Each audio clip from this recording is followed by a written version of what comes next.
प्रिय दर्शकों नमस्कार। मेरे प्रिय दर्शकों ऋषि ज्योतिष में आपका स्वागत है। दर्शकों ऋषि ज्योतिष समय समय पर आपका मार्गदर्शन करता रहा है और मैं आपका धन्यवादी हूं कि आप मेरे वीडियो बड़ी उत्सुकता से देख रहे हैं। आज मैं आपका मार्गदर्शन करने जा रहा हूं एक बालक की कुंडली में, जिसमें छठे भाव का स्वामी पंचम भाव में है और उसमें वह योग बनता है जो कि ऐसा जातक पिता से, मित्रों से द्वेष रखने वाला होता है। मधुरता की कमी नहीं, उसका स्वभाव ही ऐसा होता है। दूसरा, किसी प्रकार का दंड या कोर्ट कचहरी का चक्कर या किसी प्रकार की पेनल्टी। तो आइए हम विचार करते हैं क्या कहती है जातक की कुंडली। जातक का जन्म 8 मार्च 2007, नक्षत्र स्वाति, चरण 4, वार गुरुवार, कृष्ण पक्ष 5 को हुआ। जन्म के समय पर कर्क लगन उदय हो रहा था। 16 अंश लेकर के कर्क लगन बलवान अवस्था में है। शनि 25 डिग्री लेकर के बलवान है और द्वितीय भाव में सिंह राशि में केतु 23 डिग्री, चतुर्थ भाव में चंद्रमा लग्नेश चंद्रमा 12 डिग्री लेकर के विराजमान है। पंचम भाव में वृश्चिक राशि में गुरु 24 डिग्री लेकर के विराजमान है और सप्तम भाव में उच्च राशि में मंगल 13 डिग्री लेकर के विराजमान है। अष्टम भाव में कुंभ राशि में बुध 1 डिग्री 27 मिनट लेकर के मृत अवस्था में है। राहु 22 डिग्री और सूर्य 23 डिग्री लेकर के विराजमान है। वहीं पर नवम भाव में मीन राशि में शुक्र अपनी उच्च राशि में है, बलवान स्थिति में है। यह ग्रहों की स्थिति रही। दर्शकों, ज्योतिष में कर्क लगन को 12 लग्नों में से सबसे उत्तम माना गया है। ये बड़े भावनाप्रद होते हैं, कठिन परिश्रम करने वाले, और इनको परिश्रम का फल भी देरी से मिलता है, देरी हो जाती है और भावना पर ये होते हैं। दर्शकों, लग्न का स्वामी चंद्रमा चतुर्थ भाव में है, अच्छी स्थिति में है, शुभ स्थान में, माता पिता का सेवक होना चाहिए, सभी सुख सुविधाओं से होना चाहिए। ऐसे चंद्रमा को आगे देखते हैं क्या प्रभाव मिलता है। सूर्य द्वितीय भाव का स्वामी है। द्वितीय भाव धन का भाव है, वाणी का भाव है और कुटुंब का भाव है। और सूर्य अष्टम भाव में कुंभ राशि में है। सूर्य राहु से पीड़ित है, कुटुंब का सुख नहीं, धन की हानि और वाणी प्रबल, वाणी में मिठास नहीं, क्योंकि सूर्य वाणी का भाव का स्वामी है। द्वितीय भाव पीड़ित है और सूर्य भाव भी पीड़ित है। ऐसा जातक दरिद्र जीवन व्यापन करने वाला होता है और आगे राहु से पीड़ित होने की वजह से पराधीन, अपनी रोटी के ऊपर भी प्राविधीन रहेगा और दाम्पत्य सुख की कमी आती है। क्यों? अष्टम भाव जो है ये गुप्त अंगों का भाव है, अष्टम भाव पीड़ित है, कमी आती है। ऐसे जातक के बड़े भाई होते नहीं और होते हैं तो उनका सहयोग भी कुछ नहीं होता। अब बात करते हैं मंगल की। दर्शकों, मंगल कर्क लगन के लिए बहुत ही योग कारक है, केंद्र और त्रिकोण का स्वामी है और सप्तम भाव में उच्च राशि में मकर है, उच्च राशि में मंगल है और वो रोचक योग बना रहा है। दर्शकों, मंगल लग्नेश का मित्र है, चंद्रमा का मित्र माना जाता है लग्नेश का मंगल। तो सप्तम भाव में है, दिग्बली तो नहीं है लेकिन फिर भी प्रभाव अच्छा देगा। सप्तम भाव व्यवसाय का भाव है, स्त्री का भाव है। तो सप्तम भाव में जब मंगल है तो स्त्री का सुख तो देगा। वो एक अलग बात है कि मंगल अपने नैसर्गिक गुण की वजह से कहीं ना कहीं त्रुटिपूर्ण प्रभाव रहेगी, तो मंगल को ब्रह्मचारी माना गया है। बाकी व्यवसाय में अच्छा होगा। मंगल की चतुर्दृष्टि दसम भाव पर है, अच्छा व्यवसाय फैलेगा, अच्छा सम्मान की प्राप्ति होगी, परंतु लगन पर नीच दृष्टि से देख रहा है, स्वास्थ्य में कमी का कारण बनेगा। अब बात करते हैं बुध की। बुध द्वादश भाव का स्वामी है और तृतीय भाव का स्वामी है। मित्र अवस्था में कोई फायदा नहीं है। अब बात करते हैं दर्शकों गुरु की। इस कुंडली में गुरु का ही ज्यादा बोलबाला है, क्योंकि गुरु छठे भाव का स्वामी है और नवम भाव का स्वामी है। गुरु की मूल त्रिकोण राशि छठे भाव में धनु राशि है। गुरु मकर राशि में पंचम भाव में है। दर्शकों, यहां पर कितनी चीजें योग निकल के आते हैं। पहली बात है शिक्षा की, बुद्धि की। गुरु पंचम भाव में वृश्चिक राशि में बहुत ही योग कारक माना गया है। उसकी बुद्धि शिक्षा बहुत ही प्रबल होती है, किसी प्रकार की उसको कमी नहीं आती। लेकिन छठे भाव का स्वामी है, उसके प्रभाव से पिता से और संतान से मतभेद रहेगा, द्वेष की भावना रहेगी। शिक्षित होना एक अलग बात है, सम्मान प्राप्त करना एक अलग बात है, लेकिन पिता से और इसकी संतान से खुद के द्वेष रहेंगे। ऐसी इसकी रहन सहन की, ऐसी इसकी भाषा होगी, ऐसा इसका बर्ताव होगा कि मित्र भी इसका साथ छोड़ देंगे। और पंचम दृष्टि से भाग्य भाव को तो देख रहा है, भाग्य की उन्नति करेगा, वो एक अलग चीज है। और सही मैं बता दूं कि गुरु शुक्र को देख रहा है, अच्छा चरित्रवान भी होगा, लेकिन एकादश भाव को देख रहा है। धन की अस्थिरता रहेगी, धन की स्थिरता नहीं रहेगी, इसका धन घटता बढ़ता जाएगा, क्यों आमदनी कम ज्यादा होती जाएगी, क्योंकि छठे भाव में अगर शुभ ग्रह हो तो वह निर्धन बनाता है। शिक्षा एक तरफ है, लेकिन छठे भाव का स्वामी शुभ ग्रह है और पंचम भाव में है, शिक्षा तो देता है लेकिन वो निर्धन बनाता है, वो भी बात है। और पद अधिकार मिलने के बाद भी उसका स्वभाव अच्छा नहीं होता, क्योंकि छठे भाव का उसमें शामिल है। उसको अगर पद अधिकार भी मिल गया, अच्छा व्यवसाय भी बन गया, अच्छा नौकरी भी मिल गई, तो लेकिन उसका जो स्वभाव है वो अच्छा नहीं होता, क्योंकि छठे भाव का भी उसमें शामिल है। लोगों के साथ व्यवहार मधुर नहीं रहेगा, माता की सेवा तो करने वाला होगा लेकिन शत्रुओं से परेशान। और नवम दृष्टि से लगन को देख रहा है, लगन में मस्तिष्क को रोगी बनाएगा, क्योंकि छठे भाव का स्वामी है। दर्शकों, यहीं पर मैं एक बात आपको बता दूं, ज्योतिष में कोई भी ग्रह हो, चाहे वो शत्रु राशि में बैठा हो या कहीं पर भी बैठा हो, सबसे पहले भाव का फल देगा। ये छठे भाव का स्वामी है, इसका काम पंचम भाव में गया है, शुभ स्थिति में है, वृश्चिक राशि में गुरु को शुभ माना जाता है, तो भाव के फल देने में कमी नहीं देगा, लेकिन उसके साथ अपने छठे भाव का स्वभाव जोड़ देगा, पिनअप कर देगा, फल तो जरूर देगा। उपाय में भी ऐसा होता है, आप किसी ग्रह का उपाय करने जा रहे हैं, आपको उस भाव की जो तकलीफ हो रही है, उससे परेशानी है, उस उपाय से आपको उसका भाव का फल तो मिल जाएगा, लेकिन ग्रह अपना जो नैसर्गिक प्रभाव है वह अशुभ अशुभ है, उसमें कभी कंप्रोमाइज नहीं करता, उसमें कभी कमी नहीं लाता। दर्शकों, यहां पर ये गुरु का प्रभाव ऐसा है कि इसके पिता के साथ मधुर संबंध नहीं होंगे, खुद की संतान के साथ द्वेष होगा, मित्रों के साथ द्वेष होगा, इसका स्वभाव अच्छा नहीं होगा, लेकिन शिक्षा में कोई कमी नहीं होगी, व्यवसाय भी अच्छा होगा। और वो तो होता है, आप अपने व्यवहार में देखते हैं, व्यवसाय भी अच्छा होगा, लेकिन उसका व्यवहार, उसकी बातचीत, उसका वो अच्छी कोटि का नहीं होगा। यहां पर गुरु क्योंकि छठे भाव का स्वामी है। अब बात करते हैं शुक्र की। शुक्र एकादश भाव का स्वामी है, चतुर्थ भाव का स्वामी है और नवम भाव में है, भाग्य की उन्नति करेगा।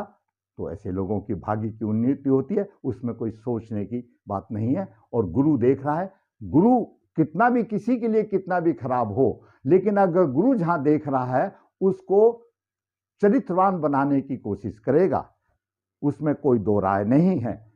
आगे हम इसका और भी वर्णन करेंगे गुरु का। अब बात करते हैं शनि की। शनि सप्तम भाव का स्वामी है और अष्टम भाव का स्वामी है और लगन में बैठा है, शत्रु राशि में बैठा है, दीर्घ योग देगा। तीसरी दृष्टि से पराक्रम भाव को देगा, पराक्रम में भी होगा। और सप्तम दृष्टि से यहां पर सप्तम भाव को देख रहा है, मकर राशि है, लेकिन यहां पर मंगल के विराजमान होने से दोनों एक दूसरे के शत्रु हैं, तो दांपत्य जीवन में स्त्री के पक्ष में उसको कुछ ना कुछ हानि उठानी पड़ेगी। व्यवसाय तो उसका अच्छा होगा, उसमें कोई दो राय नहीं, व्यवसाय अच्छा होगा, लेकिन स्त्री पक्ष में हानि उठानी पड़ेगी, क्यों सप्तम भाव में शनि और मंगल का प्रभाव हो गया। अब बात करते हैं राहु की। राहु अष्टम भाव में है, पंचम दृष्टि से द्वादश भाव को देख रहा है, खर्चा अधिक करेगा। और सप्तम दृष्टि से धन भाव को देख रहा है, धन की कमी करेगा, कुटुंब से विरक्त करेगा, कुटुंब से अलग करेगा। और नवम दृष्टि से चंद्रमा को देख रहा है यहां पर चंद्रमा को पीड़ित करेगा। राहु चंद्रमा को पीड़ित करेगा। वो मैं आपको बताया था कि भाई चंद्रमा यहां है, माता का अच्छा सुख मिलेगा, लेकिन राहु उसमें कटौती कर देगा। और राहु द्वितीय भाव को भी देख रहा है, यहां पर भी अशुभ प्रभाव राहु देगा। राहु जेल का सुप्रीडेंट है। राहु ऊपर भी उठा देता है और राहु मिट्टी में भी मिला देता है। राहु शमशान भी है तो राहु अच्छा ताजमहल भी बना देता है। राहु जिसका शुभ राहु है तो वो हवा में उड़ेगा, बहुत ऊंचा उठेगा। जिसका अशुभ राहु है वो मिट्टी में मिला देगा। राहु यहां पर जेल का सुप्रीडेंट है, द्वादश भाव को देख रहा है। द्वादश भाव दंड का भाव है। अब बात करते हैं इसमें दुर्घटना योग की। दर्शकों, छठे भाव का स्वामी रोग और दुर्घटना देने वाला है। यहां पे विचार करो, गुरु को हम शुभ ग्रह मानते ही हैं, और है भी शुभ ग्रह, मानने की क्या बात है। गुरु तो देव गुरु बृहस्पति है, लेकिन वो छठे भाव का स्वामी है। अपने कारत्व में कमी नहीं छोड़ेगा। जहां उच्च शिक्षा भी देगा, संतान भी देगा, वो अलग बात है, संतान कहना नहीं मानेगी, लेकिन छठे भाव के भी गुण देगा। गुरु की नवम दृष्टि लगन पर है और छठा भाव रोग दुर्घटना देने वाला है। साथ में मंगल नीच दृष्टि से लगन को देख रहा है। मंगल की भी दृष्टि लगन पर शुभ नहीं है, कारक जरूर है, लेकिन दृष्टि उसकी नीच है। और लगन का स्वामी राहु से पीड़ित है। तीसरी बात, शनि अष्टम भाव का स्वामी है, वो भी लगन में है। ये गुरु का, मंगल का और शनि का लगन पर प्रभाव होना कहीं ना कहीं दुर्घटना को इंगित करता है या किसी अशुभ घटना को इंगित करता है। अब बात करते हैं किसी प्रकार का दंड योग। हमारे ज्योतिष शास्त्रों में मुख्य रूप से 3 आजकल ऐसे बताए हैं जो दंड योग हैं। इस जातक की कुंडली में एक दंड योग फुल फलित हो रहा है। कैसा? वे अशुभ ग्रह जो द्वितीय भाव स्वामी, द्वितीय भाव का या द्वादश भाव के स्वामी के नक्षत्र में हो। शर्त है कि द्वादश भाव का स्वामी बुध हुआ और द्वितीय भाव का स्वामी सूर्य हुआ। इन दोनों के नक्षत्र में जो ग्रह हों और वो अशुभ होने चाहिए, उनका प्रभाव अगर है तो दंड या किसी प्रकार की पैसे की पेनल्टी या कोर्ट कचहरी का आना जाना वो योग बनता है। अब बात करते हैं अशुभ ग्रह कौन से हैं इसमें जो हमने निकाले हैं। हमने पहले ही बता दिया कि राहु तो जेल का कारक है, जेल का सुप्रीडेंट है। अब बात करते हैं अशुभ ग्रह की। गुरु बुध के नक्षत्र में है, गुरु ज्येष्ठा नक्षत्र में है, ज्येष्ठा नक्षत्र बुध का नक्षत्र है। और शनि अश्लेषा नक्षत्र में है। दोनों ये बुध के नक्षत्र हैं। मैंने फिर बताता हूं कि शनि अश्लेषा नक्षत्र में है और गुरु ज्येष्ठा नक्षत्र में है। दोनों बुध के नक्षत्र में हैं। और शनि भी कर्क लगन के लिए अकारक है और गुरु भी भागेश होते हुए, क्योंकि छठे भाव का स्वामी है, छठा भाव कोर्ट कचहरी का है, अशुभ फल देने वाला है, इतना शुभ वाला, तो गुरु की भी दृष्टि लगन पर है। तो दोनों बुध के नक्षत्र में है और राहु चंद्रमा को लग्नेश को देख रहा है। ऐसे योग में किसी प्रकार का कर्जा नहीं देना या किसी प्रकार के व्यवसाय में पेनल्टी आदि का या ज्यादा मुनाफाखोरी का, इस तरह से कोई ना कोई कोर्ट कचहरी का केस लग जाता है। लगन पर अशुभ प्रभाव गुरु का, मंगल का, शनि का माना जाएगा, उसमें कोई दो राय नहीं। और गुरु और शनि बुध के नक्षत्र में होने से कोर्ट कचहरी, किसी प्रकार की पेनल्टी, किसी प्रकार का सजा का योग बन जाता है, उसमें कोई दो राय नहीं। जातक की दशा, गुरु की दशा 29/11/17 से 29/11/33 तक है। इसमें राहु की अंतर्दशा 7/10/31 से 29/11/33 आएगी, यहां पर भी हो सकता है, क्यों, राहु है। फिर शनि की महादशा में जो कि 29/11/33 से 29/11/52 तक आएगी, उसमें मंगल, शनि, राहु की ये दशाएं अंतर्दय जातक के लिए अशुभ रहेंगी और किसी के पैसे या उसी में इसको सजा का योग बनता है। दूसरी बात दर्शकों, लगन में शनि का होना, सप्तम भाव में मंगल का होना, अष्टम भाव में राहु सूर्य का होना, यह इंगित करता है कि यह जातक पिता के का इसको सुख अधिक नहीं मिलने वाला, चाहे कारण कुछ भी हो, यह भी एक योग बनता है। दर्शकों, अब बात कर, मैंने आपको गुरु पंचम भाव में उसका मैंने प्रभाव बता दिया। शिक्षा में धनी होगा, संतान भी होगी, कोई दिक्कत नहीं, क्यों, गुरु वृश्चिक राशि में बलवान होता है, वो अपनी बलवंता नहीं छोड़ेगा। लेकिन साथ साथ मैंने बता दिया को छठे भाव का भी स्वामी है, नरसैजिक छठे भाव के गुण भी अवश्य देगा। मित्रों में मधुरता नहीं रहेगी, पिता के साथ मधुरता नहीं रहेगी, संतान मधुरता नहीं रहेगी। और छठा भाव रोग दुर्घटना का कारक है, उसका भी योग बनता है। छठा भाव, 12वां भाव कोर्ट कचहरी का कारक है, किसी प्रकार के दंड का कारक है, जुर्माना भी एक किस्म से दंड आता है, वो भी मैंने आपको इस प्रकार बताया। अब बात करते हैं दर्शकों, यहीं पर मैं एक बात बता दूं आपको, जहां तक संतान की बात है, संतान के बारे में आप ऐसा सोच के चलो कि हमने अगर किसी का कर्ज पिछले जन्म में नहीं चुकाया है तो ऐसी संतान मिलेगी, वो अपना कर्ज पूरा करके जाएगी। अगर आपने पिछले जन्म में किसी की भी सेवा की है, उसका आपने आशीर्वाद प्राप्त किया है, चाहे कोई पशु ही की आपने सेवा की हो, उसकी आत्मा से उसको आश्रित किया, तो आपको संतान सेवा करने वाली मिलेगी। नहीं है तो संतान ही एक ऐसी होती है जो पूर्व जन्म का कर्मों का कर चुकाने के लिए आती है और जो हमको परेशान होती है। इसलिए आप अपने जीवन में, ये मानस जीवन मिला है, इसमें अपना जानबूझ करके किसी को संताप ना करें। शास्त्र में भी ये बताया गया है कि जितने भी हमारी पवित्र नदियां हैं, जो भी हमारे धाम है, जो भी हमारे तीर्थ हैं, वो जो आपके अज्ञानता में आपसे पाप ग्रह हो गए उनको तो धो देते हैं, लेकिन जिन पाप ग्रहों को आप रोक सकते थे और आपने कर दिए, वो पाप ग्रह तो यमराज के डंडे ही धुलाई करेंगे। इसलिए दर्शकों, अपने कर्मों का ख्याल रखो।